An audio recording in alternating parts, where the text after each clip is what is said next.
संविधानाच्या अमृत महोत्सवी वर्षानिमित्त कोल्हापूर महानगरपालिका स्वच्छता दूत अमित देशपांडे यांच्या वतीनं महानगरपालिकेच्या सर्व 57 शाळांना संविधान प्रत वाटप करण्यात आली.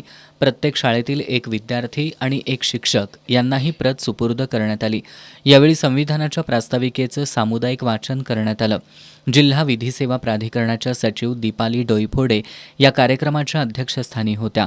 तर प्रमुख पाहुणे म्हणून समाज कल्याण विभागाच्या बार्टी समन्वयक आशा रावण, ॲडव्होकेट स्नेहल कांबळे यांची उपस्थिती होती. यावेळी मान्यवरांनी आपल्या मनोगतात संविधानाचं आपल्या जीवनातील महत्त्व विशद केलं. संविधान प्रतीचा पुरेपूर वापर करून आपले हक्क, जबाबदाऱ्या, कर्तव्य याबद्दल माहिती करून घ्यावी असं आवाहन केलं.